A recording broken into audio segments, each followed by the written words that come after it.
Hello students, स्वागत है आपका मेरे यूट्यूब चैनल physicsedu.com में। मैं दिनेश सेपट और आज का हमारा टॉपिक है आवेश संरक्षण सिद्धांत। आवेश संरक्षण सिद्धांत।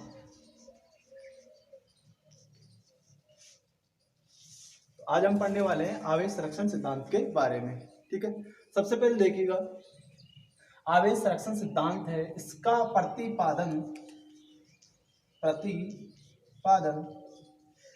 करने वाले वैज्ञानिक का नाम था बेंजामिन फ्रैंकलिन। Benjamin Franklin.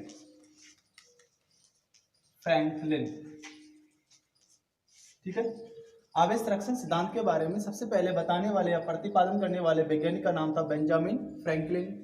दूसरी बात यह है इस आवेश संरक्षण सिद्धांत की कि इस सिद्धांत का कोई अपवाद नहीं है, अर्थात ये सिद्धांत हर जगह, हर स्थिति में, हर परिस्थिति में लागू होगा। ठीक है, तो आवेश संरक्षण सिद्धांत प्रतिपादन किया था बेंजामिन फ्रैंकलिन ने। कोई अपवाद नहीं है, कोई अपवाद नहीं है, यानी हर नियम में कहीं ना कहीं तो अपवाद मिलता है, लेकिन आवेश संरक्षण सिद्धांत का कोई अपवाद नहीं है। फिर देखते हैं कि आवेश संरक्षण सिद्धांत होता क्या है, किसे कहेंगे। तो अगर हम डेफिनेशन की बात करें तो जैसे अपना ऊर्जा संरक्षण सिद्धांत पढ़ता है, ठीक वैसे ही आवेश संरक्षण सिद्धांत होता है कि किसी भी स्थिति में आवेश को न तो उत्पन्न किया जा सकता है और न ही नष्ट किया जा सकता है। इसे केवल और केवल एक वस्तु से दूसरी वस्तु में स्थानांतरित किया जा सकता है। इसे कहेंगे हम आवेश संरक्षण का सिद्धांत। अर्थात किसी वस्तु में जितना आवेश है, मान लीजिए यहाँ पे प्लस प्लस प्लस और प्लस, ठीक है, यहाँ पे प्लस प्लस प्लस और प्लस है, तो ये वस्तु ए है, ये वस्तु बी है आपकी। तो इन वस्तुओं का या इस पूरे निकाय दोनों का मिला के अगर हम बात करें तो कुल आवेश जो है वो संरक्षित रहेगा। कोई भी क्रिया करवा ले हम इन पे, न तो आवेश में कमी आएगी ना आवेश में वृद्धि रहेगी। मतलब किसी भी निकाय का कुल आवेश सदैव संरक्षित रहता है, अर्थात आवेश में वृद्धि भी नहीं होती है तो कमी भी नहीं आएगी। इसी को बोलते हैं हम आवेश संरक्षण सिद्धांत। जैसे कि ऊर्जा के लिए होता है कि ऊर्जा को न तो उत्पन्न कर सकते हैं नहीं नष्ट कर सकते हैं, इसे केवल ऊर्जा का रूप बदला जा सकता है। वैसे आवेश को एक वस्तु से दूसरी वस्तु में स्थानांतरित किया जा सकता है। या तो हम आवेश को ए से बी में स्थानांतरित कर सकते हैं या बी से ए में स्थानांतरित कर सकते हैं, लेकिन ऐसा करने पर भी निकाय का कुल जो आवेश है वो उतना ही बना रहेगा जितना पहले दोनों वस्तुओं पे था। ठीक है, आगे देखिएगा, जो आवेश संरक्षण सिद्धांत होता है उसका गणितीय रूप, अर्थात किस प्रकार से व्यक्त करें हम यू व्यक्त कर सकते हैं इसका गणितीय रूप में ऐसे लिख सकते हैं, या सैद्धांतिक रूप, गणितीय रूप। किसी भी निकाय का कुल आवेश, सिग्मा का मतलब कुल, यहाँ पे कुल आवेश को क्यू से लिखेंगे, सभी आवेशों को जोड़ना है, या क्यू और आई इनिशियल से लेके इज इक्वल टू रहेगा नियत यानी कि कांस्टेंट। यहाँ i इज इक्वल टू 1 और n तक हम जोड़ रहे हैं। किसी निकाय में मान लो n आवेशों का योग करना है तो इसको योग करने का गणितीय रूप होता है सिग्मा, योग का चिन्ह है, q यहाँ कुल आवेश है, i एक से स्टार्ट कर रहे हैं अर्थात q1 से लेके कहाँ तक जोड़ना है n तक। तो यहाँ हम इस चीज को ऐसे भी लिख सकते हैं कि किसी निकाय का कुल आवेश q1 plus q2 plus q3 plus dash dash dash plus qn बराबर आएगा नियत। मतलब यह है कि क्रिया करवाने से पहले किसी निकाय का जितना आवेश होता है क्रिया के बाद भी आवेश उतना ही रहेगा, मतलब आवेशों में कोई परिवर्तन नहीं होगा, कुल आवेश संरक्षित बना रहेगा। यही होता है आपका आवेश संरक्षण सिद्धांत। ठीक है, आगे देखिए, आगे हम इसके कुछ एग्जाम्पल लेते हैं और समझने की कोशिश करते हैं क्या हर जगह आवेश संरक्षण नियम की पालना होती है या नहीं। क्योंकि बेंजामिन फ्रैंकलिन ने बता दिया कि आवेश संरक्षित होता है, इसका कोई अपवाद भी नहीं है, तो सभी जगह सटीक लागू होता है ये। तो सबसे पहले एक एग्जाम्पल लेते हैं हम, जिसके बारे में पहले भी चर्चा कर चुके हैं। सबसे पहले हम लेंगे घर्षण विद्युत में आवेश संरक्षण। आवेश संरक्षण यह आवेश उत्पन्न करने की विधि थी, घर्षण विद्युत विधि। हम ये देखना चाहते हैं क्या उस विधि में आवेश संरक्षित रहेगा, अर्थात क्रिया करवाने से पहले, मतलब कि घर्षण करवाने से पहले और घर्षण के बाद क्या निकाय का कुल आवेश संरक्षित रहेगा या नहीं। देखिए, मान लो ये दो वस्तुएं हैं, वस्तु ए है और ये आपकी वस्तु बी है। हम जानते हैं जब तक हम इनमें क्रिया नहीं करवाएंगे अर्थात कोई घर्षण नहीं करवाएंगे तो सामान्य अवस्था में या मूल अवस्था में वस्तु ए का कुल आवेश होगा 0, अर्थात क्यू ए मतलब वस्तु ए का कुल आवेश है 0, क्योंकि इसके अंदर जितने प्रोटॉन है उतने क्या है इलेक्ट्रॉन, तो जो प्रोटॉन है वो इलेक्ट्रॉन के चार्ज को निरस्त कर देता है। ठीक है, ऐसे ही वस्तु बी के लिए भी कुल आवेश बना रहेगा 0। तो हम लिख सकते हैं घर्षण से पूर्व कुल आवेश, घर्षण से पूर्व कुल आवेश, कुल आवेश। तो आप देख सकते हो कि इन दोनों वस्तुओं का QT यानी कि टोटल आवेश जो है इसका भी 0 इसका भी 0, तो दोनों का योग करवाएंगे तो आ जाएगा कितना 0। मतलब यह है कि घर्षण से पहले दोनों वस्तुओं का कुल आवेश कितना है 0। हमें ये चेक करना है कि घर्षण के बाद भी 0 रहेगा या नहीं। अगर 0 रहता है तो हम कह सकते हैं कि यहाँ घर्षण विद्युत में आवेश क्या है संरक्षित है, अर्थात आवेश में कोई परिवर्तन नहीं हो रहा है। देखिए हम पढ़ चुके अगर इन दोनों वस्तुओं का घर्षण करवाया जाए तो घर्षण में ऊर्जा उत्पन्न होगी। ठीक है, ये वस्तु ए है ये वस्तु बी है। जैसे ही दोनों वस्तुओं में घर्षण करवाएंगे रगड़न करवाएंगे आपस में तो हमारा जो कार्य किया जाएगा वो ऊर्जा में परिवर्तित हो जाएगा और इस ऊर्जा को किसी एक वस्तु के इलेक्ट्रॉन ग्रहण करते हैं। मान लो एक के इलेक्ट्रॉनों ने ग्रहण किया और वो इलेक्ट्रॉन यहाँ से उत्तेजित अवस्था में आके दूसरी वस्तु बी में स्थानांतरित हो जाते हैं। मान लो ए से बी में n इलेक्ट्रॉन स्थानांतरित हो चुके हैं, अर्थात ए वस्तु से बी में जाने वाले इलेक्ट्रॉनों की संख्या हमने मान ली है n कुछ भी हो सकता है 1 2 3 4 5 इंफिनिटिव। अगर n इलेक्ट्रॉन ए वस्तु से निकले हैं तो यहाँ का चार्ज जो कि हम जानते हैं किसी वस्तु का कुल आवेश Q बराबर प्लस माइनस n ही होता है, और हम ये भी पता कर चुके हैं कि यहाँ से इलेक्ट्रॉन निकल रहे हैं तो यहाँ धनावेश आएगा तो प्लस का n ही हो जाएगा, प्लस का n ही। और चूंकि वस्तु बी में n इलेक्ट्रॉन प्रवेश कर रहे हैं, इलेक्ट्रॉन का मतलब ऋणावेश गया है तो यहाँ कौन सा आवेश आ जाएगा ऋणावेश, तो इस वस्तु का कुल आवेश हो जाएगा माइनस का n, अर्थात बी का आवेश माइनस n और वस्तु ए का आवेश हो जाएगा प्लस n। देखिए अब हमें चेक करना है घर्षण के बाद कुल कितना आवेश है, तो हम लिख देंगे यहाँ घर्षण के पश्चात कुल आवेश।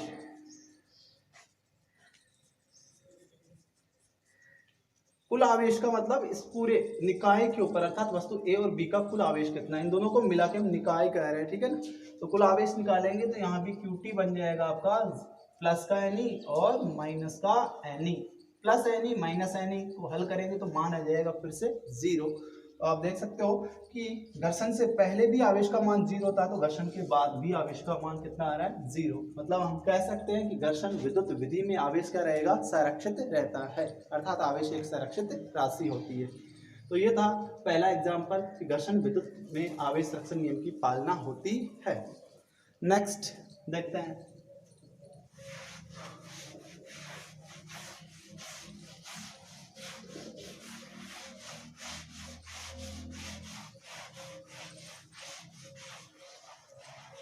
दूसरा उदाहरण है अपना रेडियो एक्टिव 6 में, रेडियो एक्टिव 6 में आवेश संरक्षण, आवेश संरक्षण। ठीक है, रेडियो एक्टिव 6 में आवेश संरक्षण। रेडियो एक्टिव, तो सबसे पहले ये शब्द देखिए रेडियो एक्टिव क्या होता है। हमारी प्रकृति में कुछ पदार्थ ऐसे पाए जाते हैं जिनमें स्वतः विघटन का गुण पाया जाएगा, अर्थात वो स्वतः ही विघटित होते रहते हैं, उनका क्षय होता रहता है और एक समय में वो खुद अपने आप ही नष्ट हो जाते हैं। ऐसे पदार्थों को हम रेडियो एक्टिव पदार्थ कहते हैं, ये गुण रेडियो एक्टिवता कहलाएगा। तो मैं कुछ ऐसे तत्व है हमारी प्रकृति में, जैसे 89 नंबर एक्टिनियम से स्टार्ट होता है, actinium, thorium, neptunium, plutonium, uranium, ये सारे रेडियो सक्रिय पदार्थ होते हैं, रेडियो एक्टिव पदार्थ होते हैं। तो हमें इनमें चेक करना है क्या यहाँ रेडियो एक्टिव जब क्षय होता है, कोई नाभिक टूटता है, कोई तत्व टूटेगा तो क्या उसमें आवेश सुरक्षित रहेगा या नहीं। तो देखिएगा इसका एक उदाहरण लेते हैं। 92 नंबर पे 92 नंबर पे आपका यूरेनियम तत्व होता है जिसका द्रव्यमान संख्या है 238, 92 यूरेनियम 238। ठीक है, ये क्षयित होता है अर्थात विघटित होगा। एक तो यहाँ उत्पाद नाभिक बनता है 90 और 90 नंबर पे आता है आपका थोरियम और द्रव्यमान संख्या यहाँ लिख देता हूँ मैं 234। तो हम समझ चुके हैं इसको संतुलित करना है, तो यहाँ जो हल्का उत्पाद बनेगा वो हो जाएगा आपका हीलियम यानी कि 2He4, हीलियम यानी कि 2He4। तो आप देख सकते हो ये समीकरण जो अपना संतुलित है, यहाँ 92 और यहाँ भी 90 और 2 कितना हो जाएगा 92, यहाँ 238 द्रव्यमान संख्या है तो यहाँ भी टोटल 234 प्लस 4 हो जाएगा 38, मतलब समीकरण सही है। हमें चेक करना है क्या आवेश संरक्षित है या नहीं। तो आवेश का मतलब हम जानते हैं, यहाँ जो 92 लिखा जाता है देख लीजिएगा, जैसे कि मैंने यहाँ लिखा है नाइट्रोजन 7N14, तो यहाँ ध्यान दीजिएगा जो 7 होता है, जो 7 लिखा हुआ है वो है इस नाइट्रोजन के नाभिक में प्रोटॉनों की संख्या और यही आवेश होता है इसका। तो N प्रोटॉनों की संख्या यहाँ 7 और हम जानते हैं एक प्रोटॉन पे आवेश एक इलेक्ट्रॉन के बराबर होता है, तो हम कह सकते हैं इस नाइट्रोजन के नाभिक का जो आवेश होगा Q वो N कितना है यहाँ पे प्रोटॉनों की संख्या 7 और 7 मतलब एक इलेक्ट्रॉन एक ही प्रोटॉन पे आवेश होगा इलेक्ट्रॉन के बराबर, तो 7 पे कितना हो जाएगा 7 इलेक्ट्रॉन का, तो यहाँ का कुल आवेश हो जाएगा 7 इलेक्ट्रॉन। ठीक ऐसे ही यहाँ पे देख लीजिएगा, यहाँ इस यूरेनियम के नाभिक में प्रोटॉनों की संख्या है 92 यानी कि 92, तो इनका कुल आवेश कितना बन जाएगा Q = 92 इलेक्ट्रॉन का, अर्थात 92 यूरेनियम 238 पर जो कुल आवेश होगा वो 92 इलेक्ट्रॉन का होगा। तो ये तो है 6 से पहले अर्थात नाभिक के टूटने से पहले, 6 से पहले, 6 के पूर्व, 6 के पूर्व अर्थात जब तक इसका नाभिक विघटित नहीं हुआ था, यूरेनियम भी था, तब इस पे जो कुल आवेश था वो था 92 इलेक्ट्रॉन का। आप देखते हैं 6 के पश्चात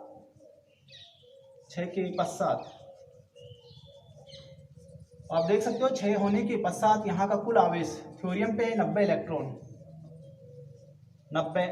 प्लस हीलियम का है 2 इलेक्ट्रॉन, तो यहाँ का कुल आवेश हो जाएगा फिर से 92 इलेक्ट्रॉन। तो हम देख पा रहे हैं यहाँ 6 के पहले भी आवेश का मान था 92 इलेक्ट्रॉन और 6 के बाद भी आ रहा है कितना इलेक्ट्रॉन 92 इलेक्ट्रॉन। तो हम कह सकते हैं कि रेडियो एक्टिव 6 में भी आवेश संरक्षण नियम की पालना होगी, अर्थात यहाँ भी आवेश सुरक्षित रहता है। जितना 6 से पूर्व आवेश प्राप्त होगा उतना ही आवेश हमें 6 के पश्चात प्राप्त होता है। ठीक है, ये तो अपना दूसरा उदाहरण जो है रेडियो एक्टिव 6 में आवेश संरक्षण को समझाता है। नंबर 3 पे चलते हैं।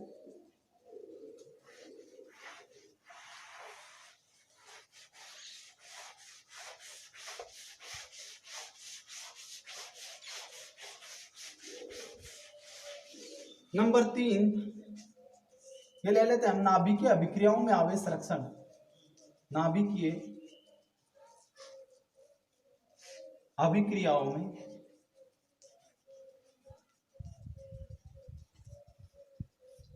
आवेश संरक्षण।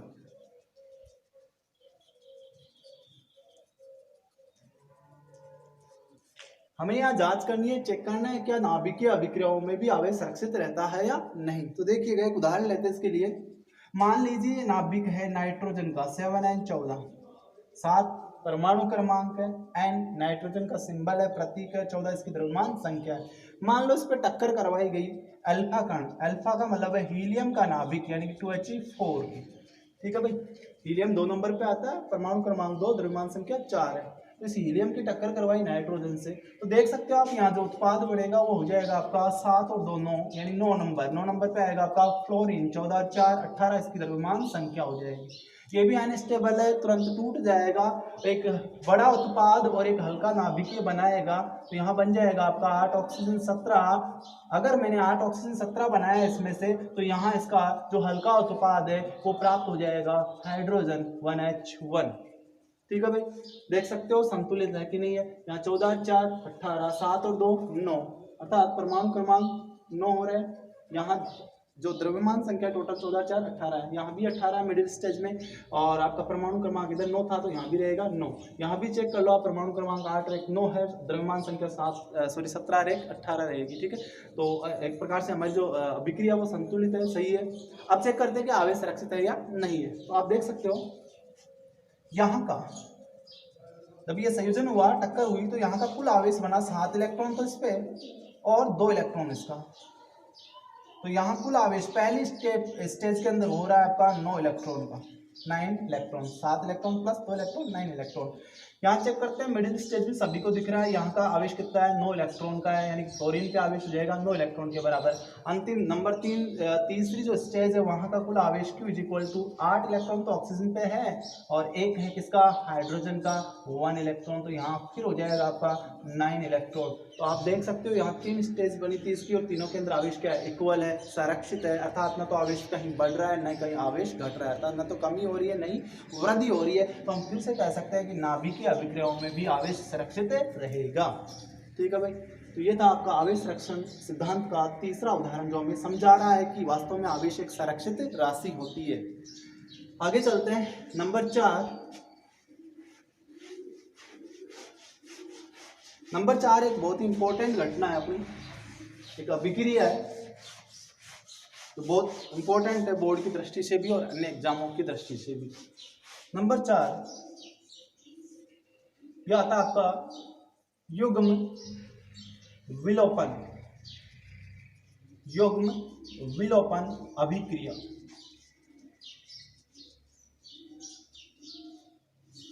युग्म विलोपन अभिक्रिया, देखिएगा ये क्या होती है। युग्म का मतलब जोड़े से है, विलोप का मतलब होता है गायब होना, डिस्पेयर होना, ठीक है, गायब हो जाना, विलोप का मतलब है, या युग्म का मतलब जोड़े से है। तो इस अभिक्रिया का मतलब ये है, इसमें ये होता है कि इलेक्ट्रॉन और पॉजिट्रॉन, इलेक्ट्रॉन और पॉजिट्रॉन, ठीक है, आप जानते हो इलेक्ट्रॉन को ई से व्यक्त किया जाएगा। अब भाई पॉजिट्रॉन में क्या होता है, तो ध्यान दीजिएगा, पॉजिट्रॉन और कुछ नहीं, केवल इलेक्ट्रॉन का एक प्रतिकण होता है। पॉजिट्रॉन इलेक्ट्रॉन का प्रतिकण है जिसको लिखने का तरीका ये होता है E+ से व्यक्त किया जाएगा इसको, जबकि इलेक्ट्रॉन को E- से व्यक्त करते हैं। दोनों में अंतर क्या होता है, बेसिक अंतर क्या होता है कि इसमें जो चार्ज होता है वो होता है माइनस का 1.6 × 10⁻⁻19 कूलम, जबकि पॉजिट्रॉन पे जो चार्ज रहेगा वो प्लस का आता है 1.6 × 10⁻⁻19 कूलम। बस यही अंतर होता है नेचर का, और कोई अंतर नहीं होता है। और इस पॉजिट्रॉन को हम इलेक्ट्रॉन का प्रतिकण भी कहते हैं। ठीक है, तो आज से ध्यान रखिएगा, ये है आपका एक कण जो होता है पॉजिट्रॉन। देखिएगा ये क्या होता है, होता ये है कि ये आपका इलेक्ट्रॉन E- संयोग करता है E+ से, ठीक है, दोनों आपस में क्रिया करेंगे। तो आप देख सकते हो अगर दोनों की क्रिया होगी तो इनका नेट चार्ज बन जाएगा कितना, 0। ठीक है, तो दोनों 0 अर्थात दोनों मिलके खुद तो उदासीन हो जाएंगे, विलोपित हो जाएंगे, गायब हो जाएंगे और एक नई चीज का जन्म करेंगे ये, और वो होती है आपकी गामा विकिरण। गामा विकिरण,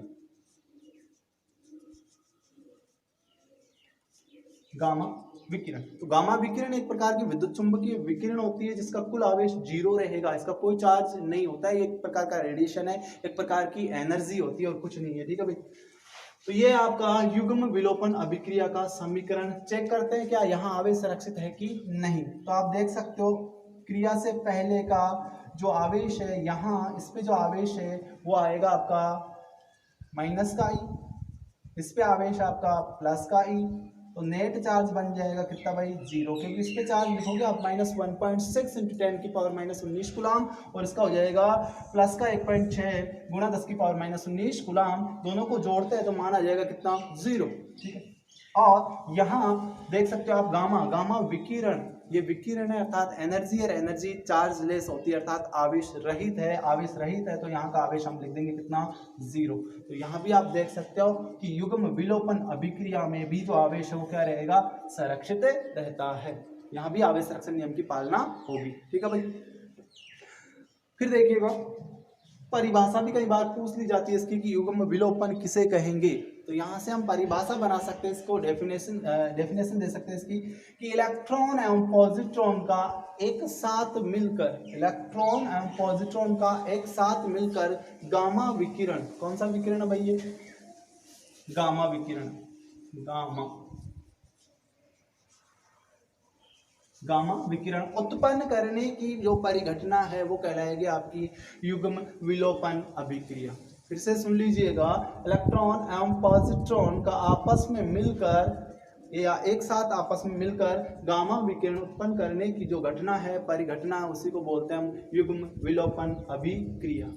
ठीक है भाई। और यहाँ पे हमने देख लिया है कि इस अभिक्रिया में आवेश क्या रहेगा, संरक्षित रहता है, अर्थात युग्म विलोपन अभिक्रिया में भी आवेश संरक्षण नियम की पालना होती है। ठीक है भाई, आगे देखिएगा नेक्स्ट उदाहरण अपना इसी का अपोजिट होता है आपका, ये युग्म विलोपन था, अब युग्म उत्पादन अभिक्रिया पढ़ेंगे। नंबर 5 पे आएगी आपकी युग्म उत्पादन अभिक्रिया। यही बता देना चाहता हूँ युग्म उत्पादन क्या होगा। अगर इसको हम अपोजिट चलाए, अभी जैसे इलेक्ट्रॉन पॉजिट्रॉन मिलके गामा विकिरण उत्पन्न कर रहे हैं, तो इस अभिक्रिया को अगर हम रिवर्स में करवाए तो यहाँ जो गामा विकिरण है वो द्रव्य से क्रिया करके वापस उत्पन्न कर सकता है इलेक्ट्रॉन और पॉजिट्रॉन को। देखिएगा किस प्रकार से करता है।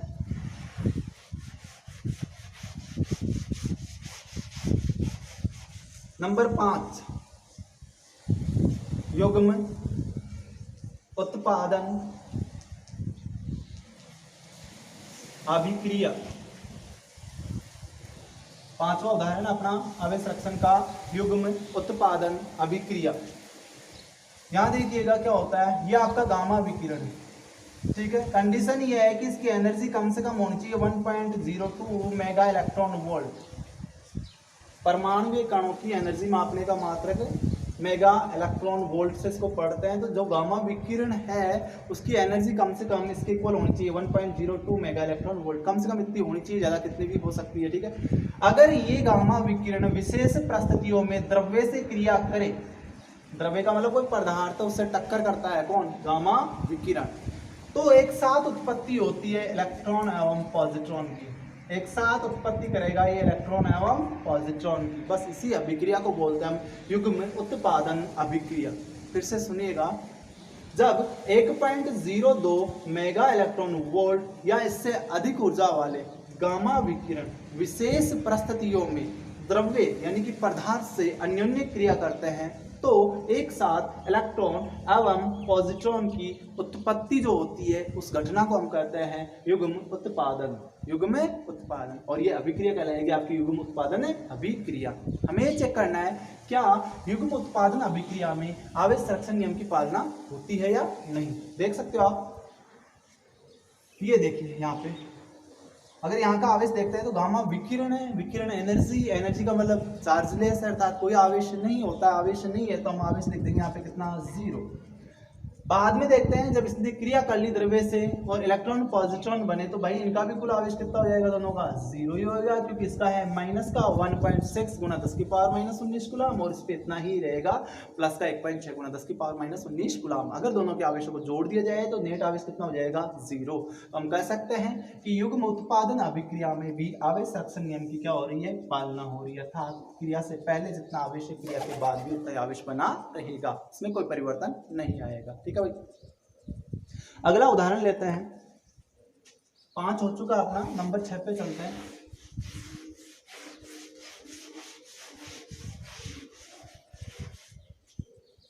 छठा उदाहरण है, न्यूट्रॉन 6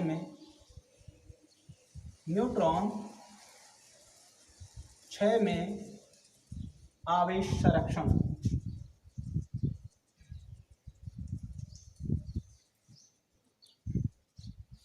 न्यूट्रॉन 6 में आवेश संरक्षण। न्यूट्रॉन 6 का मतलब होता है कि इसका जो न्यूट्रॉन होता है, जो नाभिकीय कण है, इसका माध्यायु 1000 सेकंड के आसपास होता है, तो ये अपना रूप बदलता है, जो नाभिक है उसके अंदर न्यूट्रॉन जो है वो चेंज हो जाता है प्रोटॉन में, और ऐसे ही प्रोटॉन भी चेंज होता रहता है किसमें, न्यूट्रॉन के अंदर। तो यहाँ पे किस प्रकार से आवेश संरक्षण नियम की पालना होती है देखना अपने को। देखिएगा किस प्रकार से आवेश संरक्षित रहेगा। न्यूट्रॉन, तो यहाँ लीजिएगा आप न्यूट्रॉन का ये सिंबल होता है 0 और 1 से लिखा जाता है, ठीक है। आवेश तो 0 होता ही है, द्रव्यमान है इसका 1 से व्यक्त किया गया है। यहाँ पे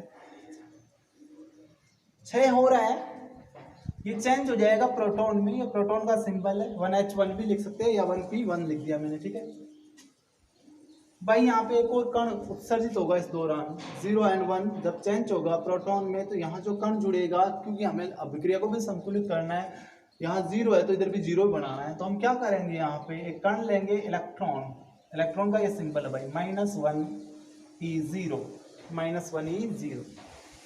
बोला आपने माइनस क्यों लगाया, ठीक है, इलेक्ट्रॉन ने भाई इसलिए लगाया, और 0 क्यों लगा रहे हो, इलेक्ट्रॉन का क्या द्रव्यमान 0 होता है कि नहीं होता, मैं भी जानता हूँ नहीं होता है, लेकिन चूंकि हम बात कर रहे हैं यहाँ पे नाभिक की, और आपका इलेक्ट्रॉन नाभिकीय कण नहीं होता है, अर्थात ये नाभिक में मौजूद नहीं होता है, अर्थात इसके द्रव्यमान का नाभिक से कोई लेना देना नहीं है, या नाभिक के द्रव्यमान पे इसके उत्सर्जन से कोई इफेक्ट नहीं पड़ेगा। इसलिए यहाँ मास कितना लिखा हमने 0, क्योंकि हम जानते हैं इलेक्ट्रॉन नाभिक के कहाँ होता है, बाहर होता है, न कि नाभिक के अंदर होता है। और हम बात कर रहे हैं नाभिक के अंदर की, न्यूट्रॉन की। ठीक है भाई, तो यहाँ पे इलेक्ट्रॉन और साथ में एक और कण उत्सर्जित होगा जिसका नाम होता है एंटी न्यूट्रिनो। यहाँ V बार से इसको लिखा जाएगा और इसको कहते हैं हम anti neutrino. Anti neutrino, anti neutrino जो है वो इस न्यूट्रॉन का प्रतिकण होता है। जैसे कि इलेक्ट्रॉन का प्रतिकण होता है पॉजिट्रॉन, वैसे ही न्यूट्रिनो का प्रतिकण होता है आपका एंटी न्यूट्रिनो। ठीक है, रिएक्शन में लिखना इसको जरूरी है। एग्जाम में कई बार यहाँ एक्स वाई लिख देता है, पूछ देता है बता एक्स वाई का मान क्या होगा, तो आपको याद रखना है यहाँ न्यूट्रिनो हो रहेगा साथ में। अगर इसको नहीं काम में लेते हैं, आगे हम न्यूट्रिनो प्रकृतना पढ़ेंगे, अगर इसको काम में नहीं लेते तो यहाँ आवेश संरक्षण नियम की पालना नहीं होगी। तो देखिएगा, चेक करते हैं आवेश संरक्षित है या नहीं। तो 6 से पहले न्यूट्रॉन के 6 होने से पहले कुल आवेश था यहाँ पे कितना, 0। 6 के पहले 0 है, जानते हैं न्यूट्रॉन उदासीन होता है। और 6 होने के बाद कितना है चार्ज, तो Q net is equal two plus का एक ही है और माइनस एक इस पे है, तो नेट चार्ज हो जाएगा भाई कितना, 0।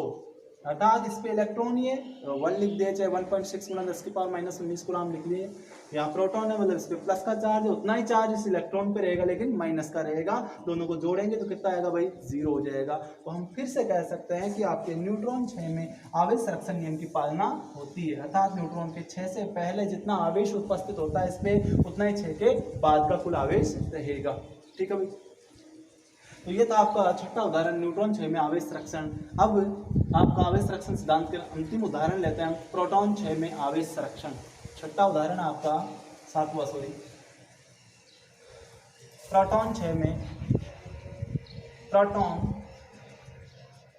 6 में आवेश संरक्षण। ठीक है, तो यहाँ देखिएगा, अभिक्रिया चेंज करते हैं और समझते हैं प्रोटॉन 6 में आवेश संरक्षण किस प्रकार से लागू होता है। तो यहाँ हम ले रहे हैं प्रोटॉन यानी कि 1p1, पहले न्यूट्रॉन था, क्योंकि अब हम प्रोटॉन 6 पढ़ रहे हैं तो यहाँ प्रोटॉन का 6 करवाना है। ये प्रोटॉन है आपका, चेंज हो गया न्यूट्रॉन में, 0 और 1 बनाया है इसने। यहाँ कुल आवेश एक है, इधर भी एक बनाना है, तो भाई ऐसा कौन सा कण जोड़ूंगा यहाँ पे, यहाँ आएगा आपका पॉजिट्रॉन, +1 E0 से इसको लिखा जाएगा क्योंकि प्लस का चार्ज, और चूंकि अब भी द्रव्यमान या 0 ही व्यक्त करना है क्योंकि ये भी एक नाभिकीय कण नहीं होता है, नाभिक में इलेक्ट्रॉन या पॉजिट्रॉन मौजूद नहीं होते, इसलिए यहाँ 0 द्रव्यमान व्यक्त करेंगे। और साथ में लेते हैं यहाँ पे, यहाँ प्रोटॉन है तो यहाँ केवल आएगा आपका न्यूट्रिनो। ठीक है, जो आपका न्यूट्रॉन अगर इधर है तो वहां कण उत्सर्जित होता है एंटी न्यूट्रिनो। ये केवल है आपका न्यूट्रिनो, जिसको केवल V से लिखते हैं, न्यूट्रिनो।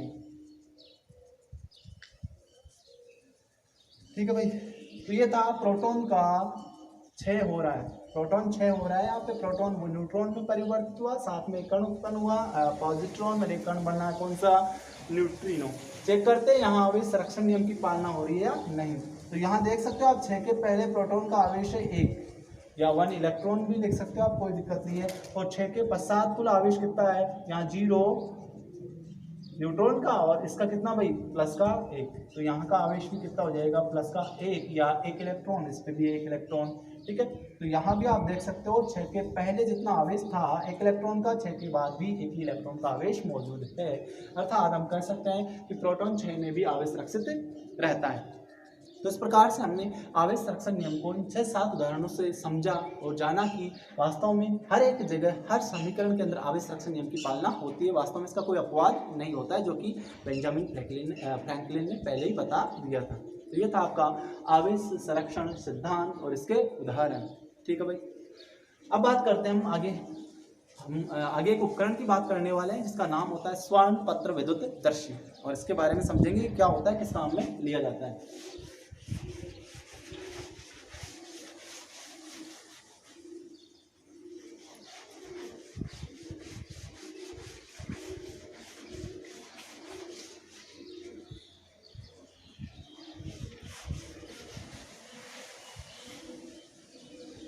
आगे हमारा एक बहुत ही इंपॉर्टेंट उपकरण है स्वर्ण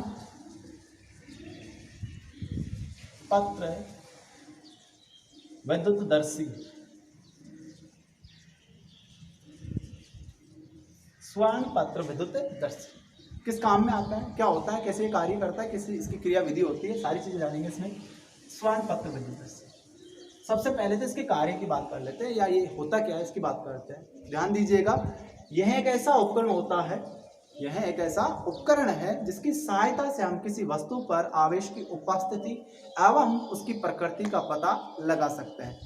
स्वर्ण पत्र विद्युतदर्शी एक ऐसा उपकरण होता है जिसकी सहायता से हम किसी वस्तु पर आवेश की उपस्थिति एवं प्रकृति का पता लगा सकते हैं। ऐसे उपकरण को हम कहते हैं स्वर्ण पत्र विद्युतदर्शी। तो इसके कुल मिला के दो काम है। मैंने बोला जैसे मान लो हमारे पास कोई छड़ है, धातु की क्या है, छड़। हमें चेक करना है कि ये चार्ज है या नहीं, अर्थात इस पे आवेश उपस्थित है या नहीं, अर्थात ये आवेशित है कि नहीं है। अगर आवेश है तो उसकी नेचर क्या है, प्रकृति क्या है, अर्थात वो धन आवेश होगा या ऋण आवेश होगा। तो इन दोनों चीजों के बारे में हमारे को बताता है स्वर्ण पत्र विद्युतदर्शी। तो इसके दो कार्य होते हैं, आवेश की उपस्थिति पता लगा देगा, हम किसी भी वस्तु पर चेक कर सकते हैं कि आवेशित है या नहीं। अगर आवेशित है तो कौन सा आवेश है, उस पर धन आवेश है या ऋण आवेश होगा। तो दोनों काम ये कर सकता है। ऐसे उपकरण को हम कहेंगे स्वर्ण पत्र विद्युतदर्शी। बात करते हैं बनावट की, तो मैं यहाँ लिख देता हूँ उसका कार्य क्या होता है। कार्य, किसी वस्तु पर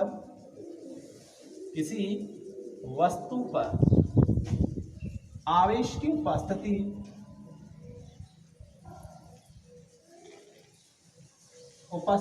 एवं प्रकृति का पता लगाना, ठीक है भाई। दोनों काम ये कर लेगा कि वस्तु पे आवेश उपस्थित है या नहीं है। अगर है तो कौन सा चार्ज है, प्लस है कि माइनस, अर्थात पॉजिटिव है या नेगेटिव है। तो ये तो इसका कार्य है। अब बात करते हैं इसकी संरचना, किस प्रकार से इसको बनाया जाता है। बहुत ही आसान है, आप घर पे भी बना सकते हैं इसको, ठीक है। देखिएगा, स्वर्ण पत्र विद्युतदर्शी की संरचना कुछ इस टाइप की होती है। ये कांच का एक जार लेना है, आप बोतल भी काम में ले सकते हो, पारदर्शी होना चाहिए, ठीक है भाई। ये इसका ढक्कन ऊपरी मुंह होता है, यहाँ पे ढक्कन लगा देंगे। ये ढक्कन जो है वो अचालक पदार्थ का लेना होता है, जैसे कि अपनी बोतल है अचालक होती है, प्लास्टिक की बनी होती है, ढक्कन भी अचालक ही होता है उसमें, ठीक है। अचालक पदार्थ का अपने को ढक्कन लेना है। क्या करते हैं, इसको मैंने नाम दे दिया, मान लो ये जार है आपका कांच का मोटा सारा जी, जिसको नाम दिया है। यहाँ पे एक ढक्कन लगा है अचालक पदार्थ का, जिसको मैं एस नाम दे रहा हूँ, ये आपका ढक्कन है एस। अब क्या करते हैं, एक धातु की छड़ लेते हैं और इस छड़ को इस ढक्कन से होकर अंदर जार के अंदर प्रवेश करवाते हैं, ठीक है भाई। धातु की क्या लेनी है, छड़, इसको आर नाम दे रहे हैं, और इस छड़ को इस कांच के जार में इस ढक्कन से होते हुए प्रवेश करवाते हैं।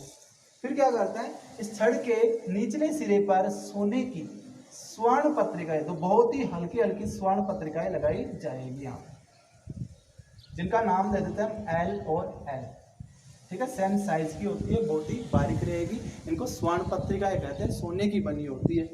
बोला सोने की काम में क्यों लेते हैं, वजह यह है कि सोना बहुत ही तन्य होता है, बहुत ही बारीकी से, बहुत ही पतला पतला इसको छीला जा सकता है, इसलिए अक्सर सोने की काम में लेते हैं। अन्य धातु की टूट जाया करती है, इसलिए अन्य धातु के काम में नहीं लेंगे, ठीक है। तो यहाँ दो स्वर्ण पत्रिकाएं लगा दी हमने, एल और एल। यहाँ ढक्कन है या अचालक पदार्थ का, और ये आपका कांच का या प्लास्टिक का जार जी होता है। अब क्या करते हैं, यहाँ पे घुंडी लगा देते हैं जो कि धातु की होती है, इस टाइप की, है ना, जिसको डी से लिखेंगे। क्या है ये, धातु की घुंडी डी है। तो ये तो हो गई इसकी संरचना की बात।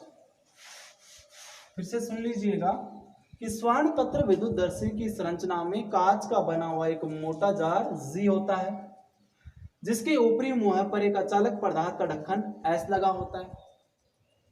इस जार में धातु की छड़ आर जार के अंदर प्रवेश करवाई जाती है, और इस छड़ के निचले सिरे पर सोने की बनी दो महीन या बारीक पत्रिकाएं एल और एल लगाई जाती है, ठीक है। ये तो इसकी संरचना है सिंपल सी। आगे बात करते हैं क्रिया विधि क्या होती है, किस प्रकार से कार्य करता है, कैसे हम किसी वस्तु पर आवेश की उपस्थिति का इस उपकरण की सहायता से पता लगा सकते हैं। बहुत ही आसान है। इसके लिए क्या करते हैं, हम एक धातु की छड़ लेते हैं जिसके ऊपर आवेश की उपस्थिति का पता लगाना है। मान लो ये अज्ञात, हमें पता नहीं है कि इस छड़ पे आवेश है या नहीं है। अगर इस अज्ञात छड़ को आप घुंडी डी से स्पर्श करवाओगे, ठीक है, तो इस पे जो भी चार्ज होगा, मान लो हमें पता नहीं था लेकिन मान लेते हैं पॉजिटिव चार्ज है, तो हमें पता है ये भी धातु है, ये धातु घुंडी, ये भी धातु है, तो ये जो चार्ज है इस धातु से होता हुआ यहाँ पहुंचेगा इन स्वर्ण पत्रिकाओं पे, प्लस और प्लस, ठीक है। और चूंकि स्वर्ण पत्रिका बहुत ही हल्की है, इसलिए यहाँ देखिए प्लस आवेश है, यहाँ भी प्लस आवेश है, और प्लस प्लस में क्या होने लग जाएगा, प्रतिकर्षण होने लग जाएगा, जिसकी वजह से दोनों पत्तियां फैल जाएगी। और इनका फैलना ये बता रहा है कि वास्तव में यहाँ स्पर्श जो छड़ कराई जा रही है वो क्या है, एक प्रकार से आवेशित छड़ है, उस पर कोई ना कोई आवेश होगा, चाहे वो धनावेश हो सकता है या ऋणावेश, इस बात का हमें पता नहीं है। अगर पत्तियों में किसी भी प्रकार का फैलाव नहीं होता है, ये अपनी पहले वाली स्थिति में बनी रहती है, तो समझ जाना आपकी छड़ क्या है, उदासीन है, अर्थात कोई चार्ज नहीं है। अगर चार्ज होता तो ये पत्तियां जरूर क्या होती, फैलती, ठीक है भाई। अब क्या करते हैं, अब मान लो आपने इस छड़ को यहां से हटाया, कोई दूसरा छड़ इस पे स्पर्श कराया, ठीक है, इस छड़ को हटा के कोई अज्ञात छड़ ली है जिसपे हमें आवेश की प्रकृति पता लगानी की, वो धनात्मक आवेश होगा या ऋणात्मक, जैसे पहले वाला धनावेश था हमारा, ठीक है। अगर मैं यहाँ पे ये दूसरी छड़ लेता हूँ और इस छड़ को स्पर्श कराने के बाद में यदि पत्तियां जो पहले की अवस्था में फैल चुकी थी और ज्यादा फैल जाती है, तो हम समझ जाएंगे कि अब की बार इस अज्ञात छड़ पे जो आवेश की प्रकृति होगी वो कैसी होगी, धनात्मक होगी, क्योंकि यहाँ धनात्मक छड़ अगर होगी तो ये चार्ज और बढ़ेगा, प्लस और प्लस, और प्लस प्लस में और ज्यादा प्रतिकर्षण बल कार्य करने लग जाएगा, जिसकी वजह से पत्तियों में और ज्यादा फैलाव बढ़ जाएगा। तो हमें आसानी से पता लग जाएगा कि ये छड़ कैसी होगी, धनावेशित होगी। अगर इसका विपरीत व्यवहार ये दर्शाती है, अगर पत्तियां फैलने के बजाय सिमट जाए, पत्तियां फैलने के बजाय क्या हो जाए, सिमट जाती है, पास पास में आ जाती है। अब पास पास में कब आएगी भाई, तो तभी पॉसिबल है जब आवेश कैसा हो, विपरीत प्रकृति का हो, अर्थात यहाँ आवेश कैसा हो, ऋणावेश होगा, तो ये ऋणावेश जाएगा, तब धनावेश और ऋणावेश में हो जाएगा आकर्षण, जिसकी वजह से पत्तियों में परस्पर आकर्षण बल कार्य करने लग जाएगा और पत्तियां परस्पर क्या हो जाएगी, सिमट जाएगी। तो इस प्रकार से ये कार्य करता है, जिसकी सहायता से हम किसी भी वस्तु पर आवेश की उपस्थिति और प्रकृति का बड़ी आसानी से पता लगा सकते हैं। फिर से एक बार दोहरा देता हूँ, ध्यान से सुन लीजिएगा कार्य कैसे कर रहा है। हमें क्या करना है, एक छड़ लेनी है, ठीक है, ये छड़ ले ली मैंने, इस छड़ को मैं इस घुंडी डी से स्पर्श करवाऊंगा, तो हमें पता है जो भी इस पे चार्ज है, अगर नहीं है तो कहाँ से जाएगा, अगर कोई चार्ज नहीं है तो इन पत्तियों पे कोई फर्क नहीं पड़ेगा, जैसे ये थी जिस प्रकार से रुकी हुई थी वहीं रुकी रहेगी, अर्थात कोई फैलाव नहीं होगा। और ये चीज़ हमें बता रही है कि इस छड़ पे कोई आवेश नहीं है, उदासीन है, ठीक। अगर इस छड़ को स्पर्श करवाए और पत्तियां फैल जाती है, पत्तियों का फैलना हमें ये बता रहा है कि इस छड़ पे क्या था, आवेश था, आवेश था, तभी वो आवेश यहाँ जाएगा, जैसे प्लस प्लस है तो प्लस प्लस जाएगा, माइनस है तो माइनस माइनस जाएगा, और समान आवेशों में क्या होने लग जाएगा, प्रतिकर्षण हो जाएगा, जिसकी वजह से पत्तियां फैल जाएगी। इस प्रकार से तो हम ये पता कर सकते हैं कि वस्तु पे आवेश है या नहीं। दूसरी बात कि आवेश है तो कौन सी प्रकृति का है, धनावेश है या ऋणावेश है, इसका भी हम मान ज्ञात कर सकते हैं। मान लो ये पहली जो छड़ ली थी हमने धनावेशित थी, हमने ज्ञात कर लिया कि धनावेश आवेशित है। अब मान लो अब मेरे पास एक ऐसी छड़ है जिसका आवेश की प्रकृति मेरे को ज्ञात करनी है कि इस पर कौन सा आवेश है, तो उसको हम बड़ी आसानी से चेक कर सकते हैं। अगर उस छड़ को मैं यहाँ स्पर्श करवाऊँ और करवाने के बाद इन पत्तियों को देखने पर ये पाता हूँ कि पत्तियाँ पहले से और ज़्यादा फैल जाती है। अगर और ज़्यादा फैल रही है मतलब क्या है, ये तब भी हो सकता है ना कि अब की बार जो छड़, जो अज्ञात छड़ है वो पहले जो छड़ थी, यानी कि पहले धनावेशित छड़ थी, तो अब की बार भी कैसी है, धनावेशित है। क्यों है, क्योंकि धनावेश और यहाँ जाएगा और ज्यादा धनावेश, धनावेश में क्या लगेगा, प्रतिकर्षण बल लगेगा, जिसकी वजह से ये पत्तियां और ज्यादा फैल जाएगी। तो हमें पता चल गया कि यहाँ जो छड़ है अज्ञात छड़, उसकी जो प्रकृति आवेश की वो धनावेश होगा। अगर पत्तियां सिमट जाए तो सिमटेगी कब भाई, जब यहाँ कौन सा आवेश होगा, ऋणावेश होगा। तो ऋणावेश होगा तो यहाँ जो ऋणावेश जाएगा और धनावेश पहले से मौजूद था उनमें क्या होने लग जाएगा, हल्का आकर्षण होने लग जाएगा, जिसकी वजह से पत्तियां क्या हो जाएगी, सिमट जाएगी। तो इस प्रकार से हमें पता लग जाएगा कि अब की बार जो छड़ हमने स्पर्श करवाई है उस पर जो आवेश है वो ऋण आवेश होगा, अर्थात आवेश की प्रकृति जो है वो ऋणात्मक होगी। ठीक है भाई, ये था आज के हमारे दो टॉपिक, एक हमने पढ़ा आवेश संरक्षण सिद्धांत और दूसरा था हमारा स्वर्णपत्र विद्युत दर्शी। ठीक है भाई, कल के वीडियो में हम बहुत ही इंपॉर्टेंट टॉपिक के ऊपर चर्चा करने वाले हैं, इसका नाम है कूलाम का नियम। अगला टॉपिक होगा हमारा कूलाम का नियम, बहुत इंपॉर्टेंट होता है हर एग्जाम की दृष्टि से, बोर्ड की दृष्टि से। ठीक है, जय भारत।